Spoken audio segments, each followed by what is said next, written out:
ဟဲ့ဖေးချင်းခံစားကွာရောအလုံးလိုက်ခဲ့ပြီကိုပြောချင်ပါတယ်ပြီးတော့လက်စာစားလိုက်ပါအောင်မယ်ဟဲ့ဖေးချင်းဆိုတာဒီပင်းနေဆိုတာနှစ်ပေါင်းရာချီနေပြီထင်ပါတယ်နင်တို့ပင်းနေမှာမြင်ရတဲ့အတိုင်းဒီမှာဆိုရင်ရွှေဦးမင်းလိုင်းကိုဖျားကြီးဒီကနေမဟုတ်ဘူးပေါ့နော်ဒီကနေစပြီးတက်လာကျွန်တော်တော့ဒီဖျားကြီးကိုတွားကြည့်မယ်လို့တော့တွားဖူးမယ်ပေါ့ဗျာခုတော့ကျွန်တော်ဒီနောက်ကရှမ်းခေါ်တဲ့ဒါစားတာဖြစ်ပါတယ်အနက်စာစားတာပေါ့ဗျာအနက်စာစားမယ်ဒီကနေအနက်စာစားပြီးအနက်စာစားပြီးကျွန်တော်ရွှေဦးမလိုင်းကိုပြောင်းတက်မယ်ရွှေဦးမလိုင်းကိုပြောင်းတက်မှာဖြစ်ပါတယ်အလုံးလိုက်ခဲ့ပြီကိုပြောချင်ပါတယ်ပြီးတော့လက်စာစားလိုက်ပါအောင်မယ်တက်လာနားတော့ဒီရွှေဦးမင်းနိုင်မှုဖျားရဲ့အရှိမမြင်ရတဲ့မီဇီယံနဲ့ဆိုတဲ့ဆိုင်ကိုကျွန်တော်တို့ရှမ်းခောက်ဆဲတွေပါတယ်ကော်ဖီတွေပါတယ်တောက်လို့ရတယ်ဖျားပါမတက်ခင်ဖျားရွှေဦးမင်းနိုင်မှုဖျားလည်းမသွားခင်မှာစားလို့ရတယ်နော်ဟောစေမှာထားတဲ့ရှမ်းခောက်ဆဲလေးမှာထားတဲ့အဲ့ဒါလေးသွားစားလိုက်ပါအောင်အခုတော့ကျွန်တော်ရွှေဦးမင်းဖျားကိုသွားနေတာဖြစ်ပါတယ်ရွှေဦးမင်းလှိုင်မှုဖျားပေါ့နော်အကြည့်အောင်မယ်။အမင်းမပေါ်တယ်ပဲလေ။ဒီလာ။ဒီတော့တဘာဝတရားကိုခံစားကြည့်။အောင်တက်ရတဲ့အရာသားရဲ့။သိကျင်လို့ပါ။ဘလို့ရှိနေမလဲဆိုတာချက်လိုက်ကြည့်ပေးကြပါအောင်ညာ။အိုးတော်တော်လှပါတယ်။ခိုင်းဖြတ်တယ်။ဒီကနေနေဆက်နေ။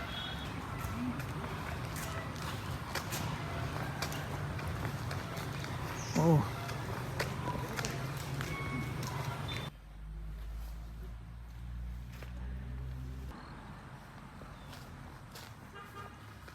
ဒါတော့အုပ်စုဖွဲ့ပြီးတော့ဟောနော်ပါဒါ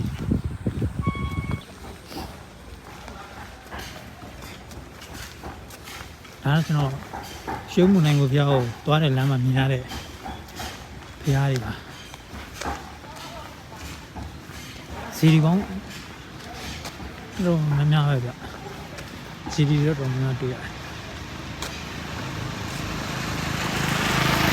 တော်လေဒီမျိုးပြကောင်းနေတယ်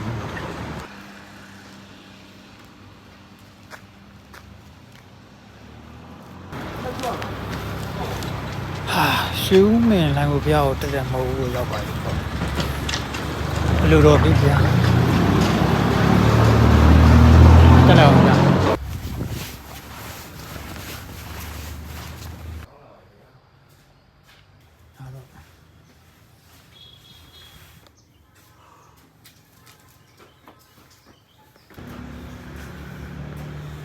ဘရော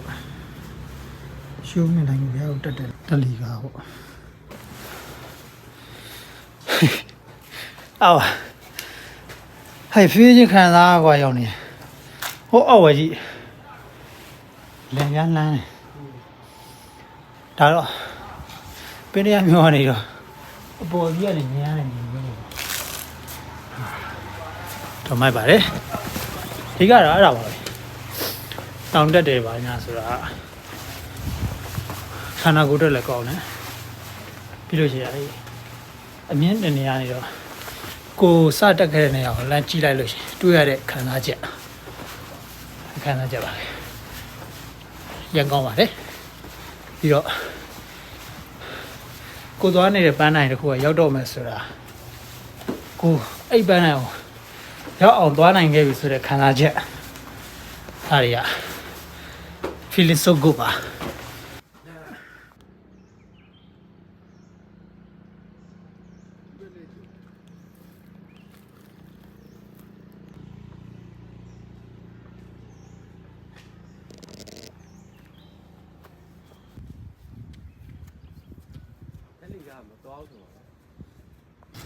အဲ့တော့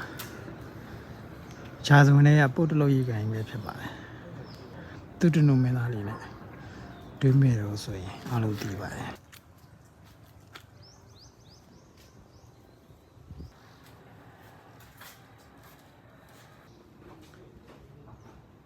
ရွှေဦးမင်လိုက်တော့ဗျာ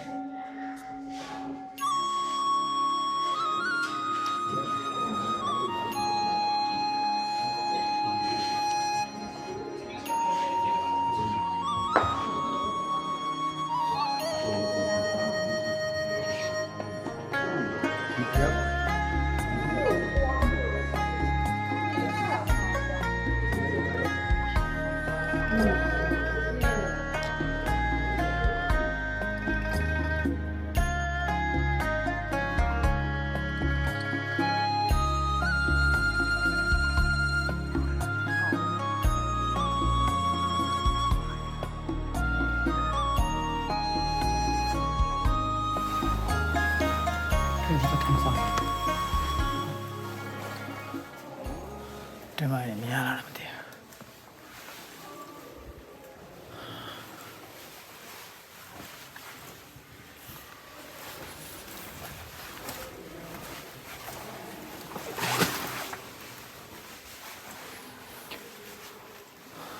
ဖျားစင်းလို့မနေတာမဟုတ်ဒီထဲမှာဆိုရင်ဒီမှာ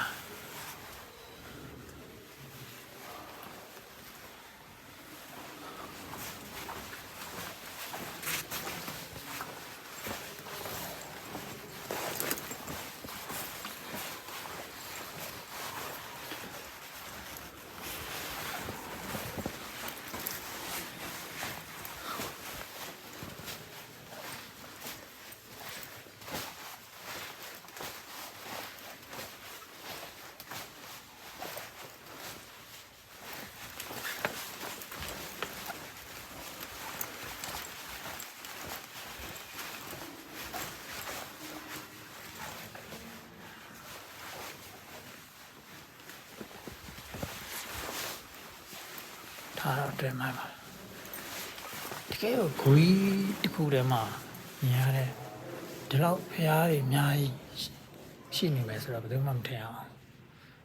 တော့များပါတယ်ကျွန်တော်ရောက်ခဲ့ဘူးတဲ့ဖျားတွေထဲမှာ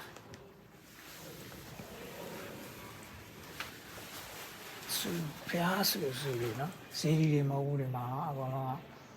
ဖျားတွေပဲစင်တူတော်တွေပဲဈေးတွေတော်တွေမဟုတ်ပဲနဲ့တချို့ဖျားကိုဖျားနေမှာဆိုတော့ဈေးတွေအများကြီးရှိကြတယ်ငါတော့လည်းမဟုတ်ဘူးဈေးတွေပဲတင်လာတာအဲဒါတော့စင်တူတော်တွေပဲပေါ့နော်ရုပ်ပွားတော်တွေပေါ့အများကြီးပါပဲအပေါ်မှာကျွန်တော်ခုနကတော့ဟိုပေါ့နော်ဒီကူရဲမဝင်ခင်တော့အမှဖျားရဲ့ဆွေတော်ကိုတည်ထားတာမြင်ရပါတယ်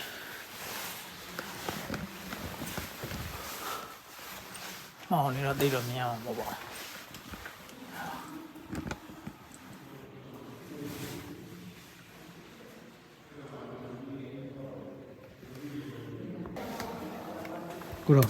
ဘယ်ကြောင်းထွက်需要喂需要喂哦ကိုနှစ်ပါးလေဦးစင်းကနှစ်ပါးကွင်ရတယ်မ哦ဘာရဲ့ဒီမေးစမပိုင်မိုက်တက်တာပဲကိုဟဲ့ကောင်အမှုကြီးလိုက်ကွာအမှုကြီးလိုက်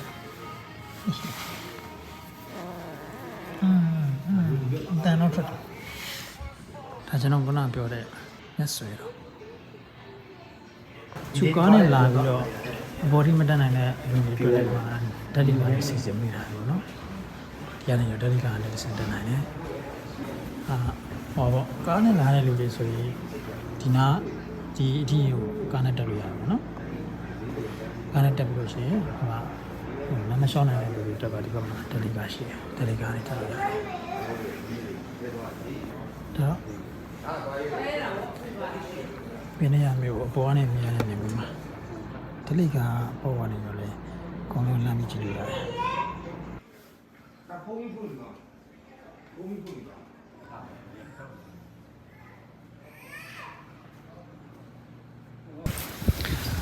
ဒါတော့ကျွန်တော်ရှေးဦးမယ်လိုင်းကိုဖျားအောင်ရောက်ခဲ့တဲ့ဟာကိုအကုန်လုံးရိုက်ပြပေးထားတာပဲဖြစ်ပါတယ်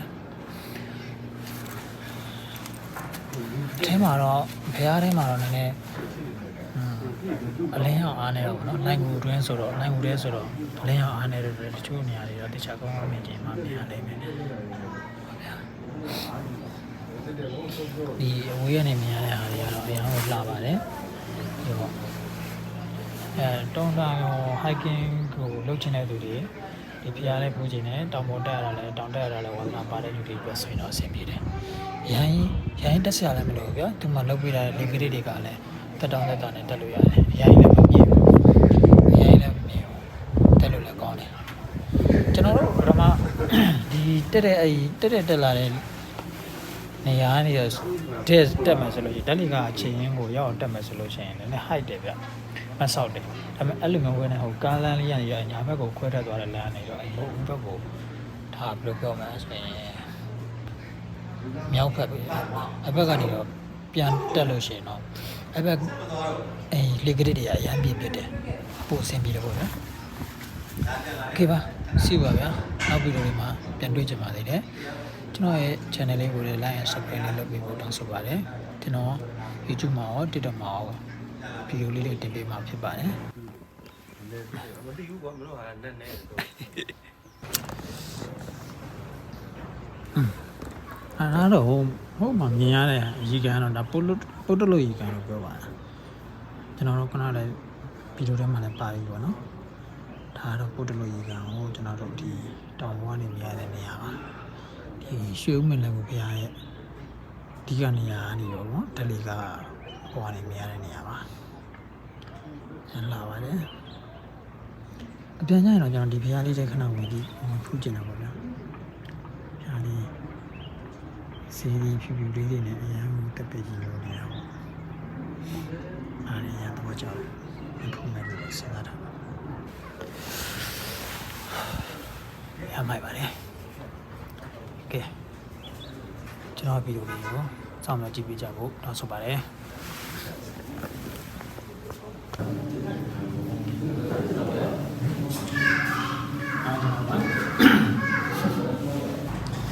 ကဲခုတော့ကျွန်တော်ရွှေမနိုင်မှုကြရနေလို့ပြန်လာတော့မယ်ဆင်းရတာတည်ရတယ်ကိုချတော့ကိုထိန်းရနိုင်ပါပဲโอ้เนี่ยဆင်းမှုကနေဆင်းမှုကထလို့မောပန်းကြီးမရှိတော့ဘူးနေ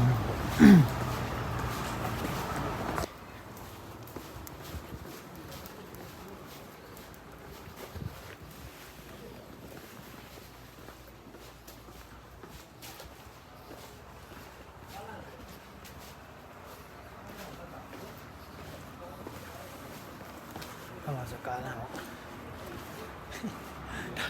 ကတော့ညနေသုံးနေကျွန်တော်တို့ညနေမတက်ဘူးညနေမတက်ဘဲနဲ့ဒီဘက်ကားလမ်းနဲ့တက်သွားတာဒီဘက်ကားလမ်းဆိုတော့လမ်းပြည်သွားတယ်ပြီးသွားပြီနည်းနည်းတော့ရှည်သွားတော့ပြီးတော့ဘက်ကိုဖြတ်တက်လိုက်တော့